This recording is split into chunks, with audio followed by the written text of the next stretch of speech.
सूर्य का जो तल है, सूर्य के तल का टेम्परेचर कितना है 6000 डिग्री सेल्सियस। वो कभी कम ज़्यादा नहीं होता है, उसके टेम्परेचर कितना है 6000 डिग्री सेल्सियस। सूर्य का क्या है, पृथ्वी पर पहुंचने वाली सूर्य की उष्मा जो वहां पर पहुंच रही है रातों के ऊपर, क्या कहलाया, सूर्य तप। फिर उसके बाद सूर्य तप की परिभाषा दी है, जैसे एच.ए.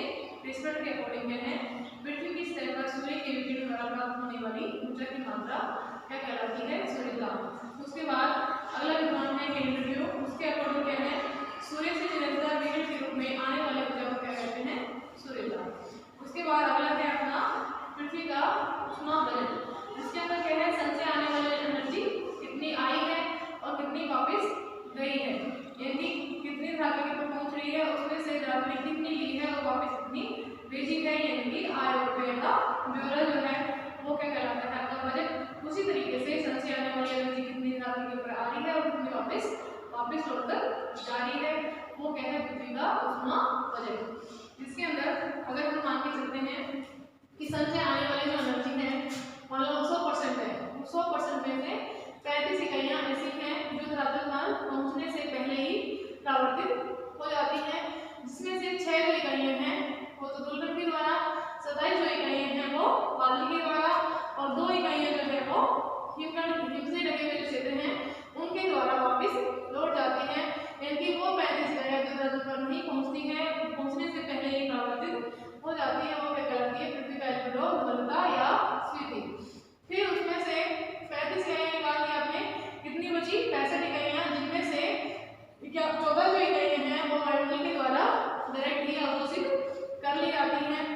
फिर अगर हम 65 में से 14 घटा देते हैं तो कितना बच गया अपना 51, और 51 जो है वो कहां पर आती है, धातु के ऊपर। फिर धातु क्या करता है, उस एनर्जी को 17% है उसको तो वो क्या करता है, डायरेक्ट वापस लौटा देता है और वो वायुमंडल के अंदर चली जाती है, और 34 जो इकाइयां हैं वो वायुमंडल उनमें से दोबारा से अवशोषित कर लेते हैं। तो ये टोटल वायुमंडल के द्वारा अवशोषित जो इकाइयां हैं वो 34 + 14 कितनी होगी, 48 इकाइयां, और 17 इकाइयां वो थी जो धातु के द्वारा डायरेक्ट जो है वायुमंडल के अंदर गई थी, तो 48 + 17 हो गया 65, यानी कि हमारे धरातल के ऊपर 65 इकाइयां ही आई थी और वो 65 की 65 वापस चली गई, यानी धरातल क्या करता है, सन से आने वाली संपूर्ण एनर्जी का अवशोषण नहीं करता है, बल्कि केवल उसका 2 अरबवां भाग ही धातु के ऊपर पहुंचता है। तो ये है अपना पृथ्वी का उष्मा बजट। उसके बाद अगला है अक्षांशीय उष्मा संतुलन, यानी कि अक्षांशों के अकॉर्डिंग कहां पर सूर्यताप जो है वो ज्यादा मिल रहा है, कहां पर कम मिल रहा है। तो इसके अंदर हम एग्जांपल दे सकते हैं कि जो भूमध्य रेखा वाला एरिया है, 0 डिग्री अक्षांश रेखा जहां से गुजरती है, उस 0 डिग्री अक्षांश रेखा के ऊपर सूर्य की किरणें साल भर सीधी पड़ती हैं, जिसके कारण से वहां पर क्या है, मिलने वाला सूर्य का ज्यादा है। लेकिन जैसे ही आप 0 डिग्री अक्षांश से उत्तरी गोलार्ध में ऊपर की तरफ, उत्तरी गोलार्ध और दक्षिणी गोलार्ध में 90 डिग्री नॉर्थ और 90 डिग्री साउथ इनकी तरफ जाते हैं, तो सूर्यताप की मात्रा धीरे धीरे घटती हुई जाती है। क्यों?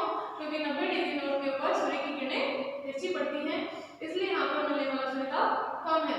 यानी कि किसी अक्षांश पर सूर्यताप कितना है, 0 पे कितना है, 20 पे कितना है, 40 पे कितना है, 90 के ऊपर कितना है। फिर अगर हम भूमध्य रेखा का और उष्णकटिबंध का अगर हम एग्जांपल लेते हैं तो क्या करेंगे कि भूमध्य रेखा के ऊपर बादल, जलवायु, धूलकण, ये सारी कंडीशन है, इसके कारण से यहाँ पर क्या है, सूर्यताप हमें कम मिलता है, जबकि जो उष्णकटिबंध है वहां पर वायुमंडल पूरी तरह से बादल में है, जिसके कारण से यहाँ पर मिलने वाला सूर्यताप ज्यादा है। तो अगर इन दोनों को कंपेयर करते हैं तो यहाँ पर ज्यादा है भूमध्य रेखा की बजाय।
मोटाई, वायुमंडल की मोटाई है और क्षेत्रफल है। तो सन से आने वाली जो किरणें हैं, सन से जो एनर्जी आती है, अगर वो सीधी किरणों के रूप में आ रही है तो क्या है, जो आपका धरातल है, धरातल के वो कम क्षेत्रफल को घेरती है। कम क्षेत्रफल को घेरने के कारण से यहाँ पर मिलने वाला सूर्य ज्यादा है। लेकिन जैसे जैसे ही सूर्य की किरणों का क्षेत्रफल बढ़ता जाता है तो वो वायुमंडल के अधिक क्षेत्रफल को घेरती है, जिसके कारण से यहाँ पर मिलने वाला सूर्य कम है। सेकंड कंडीशन है वायुमंडल की मोटाई। अगर सन से आने वाली जो किरणें हैं, अगर वायुमंडल की अधिक मोटाई को तय करके आती हैं तो उसके कारण से क्या है, वहां पर मिलने वाला सूर्य कम हो जाता है। अगर वायुमंडल की कम मोटाई को तय करके आ रही है सूर्य की किरणें, वहां पर मिलने वाला सूर्य ज्यादा होता है। तो एक कारण ये है सूर्य की किरणों का सापेक्ष झुकाव, यानी सूर्य की किरणें हैं वो किस एंगल पर झुकी हुई है।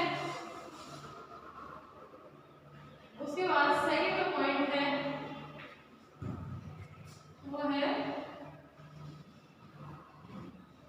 भूमि का ढाल। भूमि का ढाल यानी कौन सा ढाल सूर्य का भूमि जो है उसका कौन सा ढाल सन के सामने पड़ता है। जो भी ढाल भूमि का सन के सामने पड़ता है वहां पर मिलने वाला सूर्य ज्यादा होता है। जो ढाल सूर्य के विमुख पड़ता है वहां पर मिलने वाला सूर्य कम होता है। क्यों होता है? क्योंकि यहाँ पर सूर्य की किरणें एक तो पीछे भी जाएंगी और दूसरा क्या है, विमुख है, तो प्राप्त होने वाला सूर्य का विमुख कम है, यहाँ पे ज्यादा है। तो भूमि का ढाल डिसाइड करता है कि वहां पर मिलने वाला सूर्य कितना होगा, कम हो या ज्यादा। फिर उसके बाद थर्ड जो पॉइंट है वो है वायुमंडल की पारगम्यता, यानी वायुमंडल पूरी तरह से साफ है, पारगम्य है, पारदर्शी है या नहीं है। अगर वायुमंडल क्या है, पूरी तरह से पारगम्य है, यानी कि उसके अंदर जलवाष्प धूलकण बादल ये सारी कंडीशन नहीं है, तो उसके कारण से क्या होगा, सन से आने वाली एनर्जी डायरेक्ट कहां पर आएगी, धरातल के ऊपर आएगी, जिससे मिलने वाला सूर्य का वहां ज्यादा होगा। क्योंकि अगर वायुमंडल के अंदर जलवाष्प धूलकण बादल होंगे तो क्या करेंगे, सन से आने वाली एनर्जी को अवशोषित कर लेंगे या उसको क्या कर देंगे, विकिरण कर देंगे या उसका परावर्तन कर देंगे, तो मिलने वाला सूर्य का वहां पे कम होगा। और जहां पर क्या है, वायुमंडल पूरी तरह से पारगम्य है, पूरी तरह से पारदर्शी है, तो वहां पर मिलने वाला सूर्य ज्यादा होगा। जैसे आप एग्जांपल दे सकते हैं, एक तो दे सकते हैं आप भूमध्य रेखा का, भूमध्य रेखा वाला जो एरिया है वहां पर क्या है, सारे दिन बादल छाए रहते हैं, तो भूमध्य रेखा पर मिलने वाला सूर्य कम है, किसकी बजाय पोस्ट ऊंच वाला जो कटिबंध है उसकी बजाय। क्यों? क्योंकि यहाँ पर बादल, जलवाष्प धूलकण ये सारी कंडीशन वायुमंडल के अंदर नहीं है, तो यहाँ पर भूमध्य रेखा की बजाय ज्यादा सूर्य मिलता है। फिर उसके बाद अगला जो पॉइंट है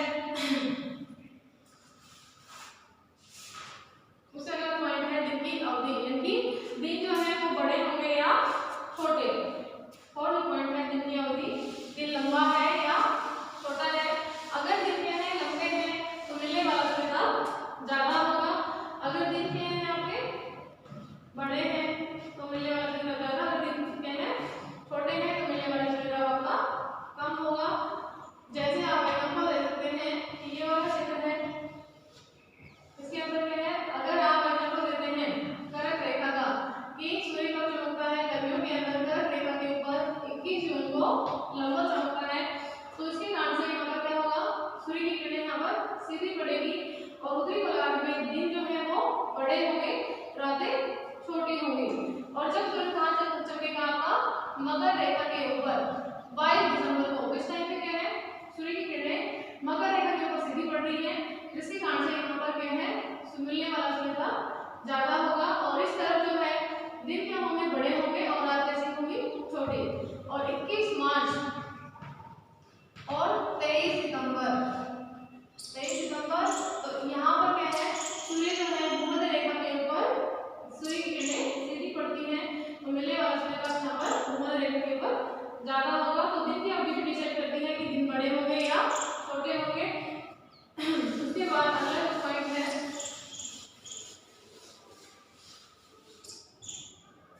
और जो है मिट्टी की प्रकृति, यानी मिट्टी कैसी है, किस तरह की प्रकृति है, धरातल आपका कैसा है।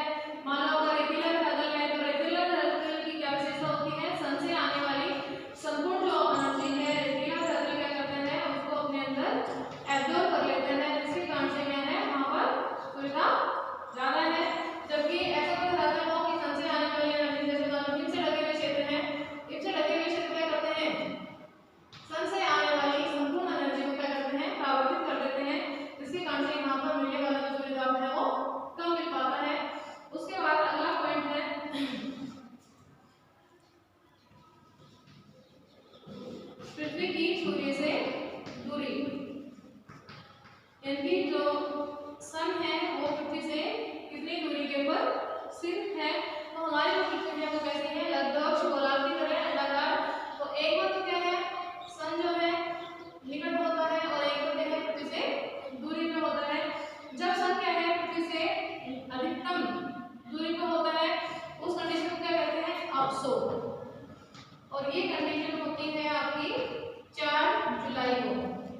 यानी कि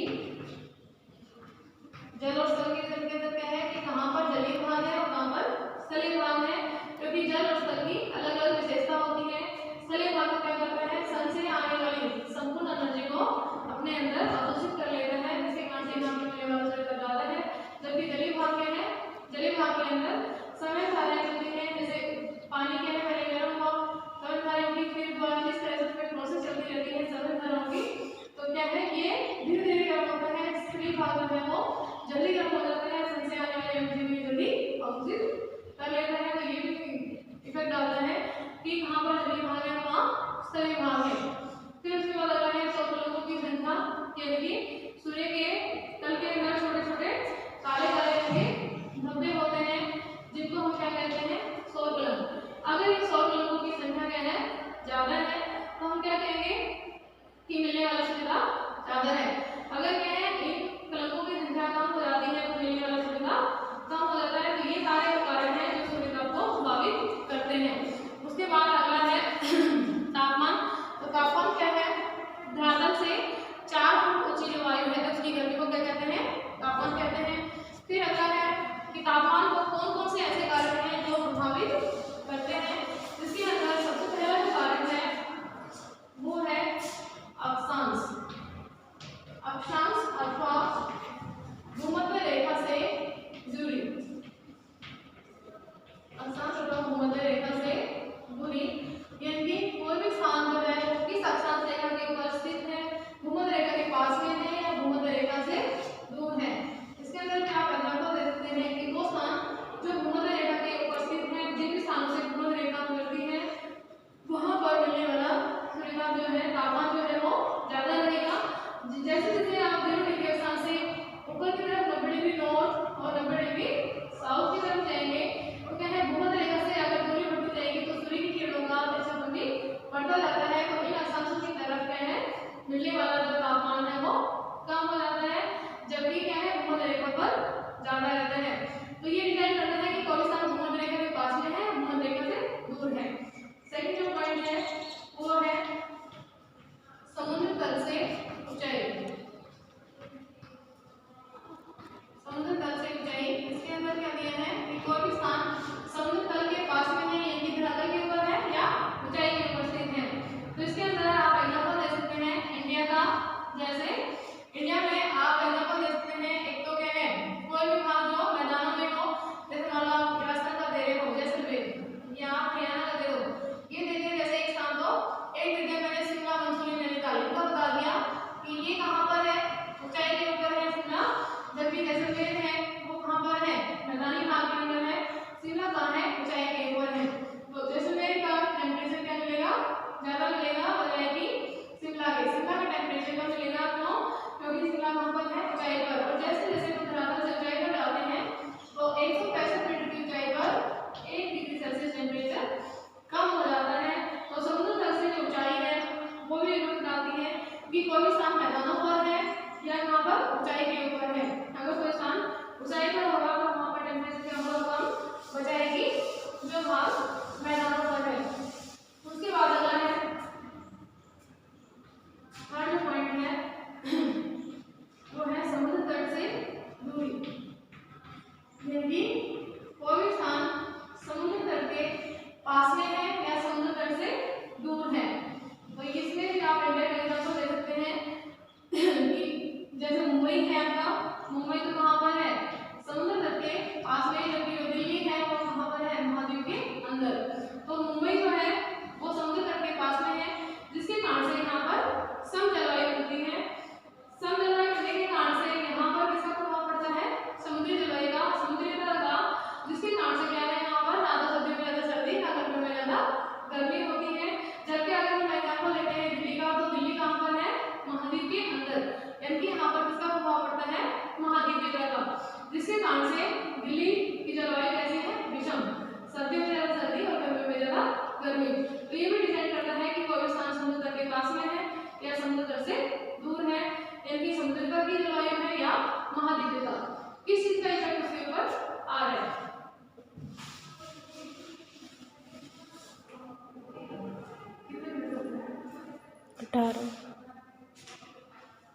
फिर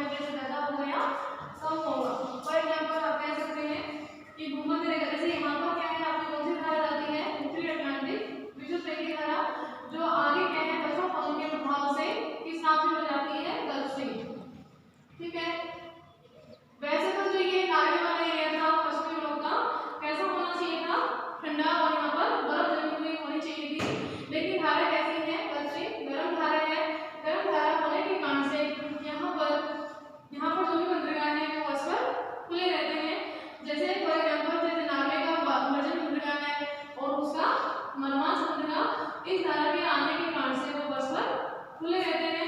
फिर और एग्जाम्पल में आप देख सकते हैं कि यहाँ पर जो धारा है वो कौन सी है, उत्तरी प्रशांत विश्वविद्यालय की धारा, जो क्या है आगे बच्चों दोनों के प्रभाव से, ये जो आपका लास्ट बनेगा यहाँ तक ये धारा जाती है, जिसके कारण से ये धारा कैसी है, क्यूरोसियो। और कैसी धारा है, ये गर्म है। गर्म धारा होने के कारण से ये क्या करती है, वास्तव के टेम्परेचर को बढ़ा देती है। और इसी तरीके से यहाँ पर ठंडी धारा आती है, आयोस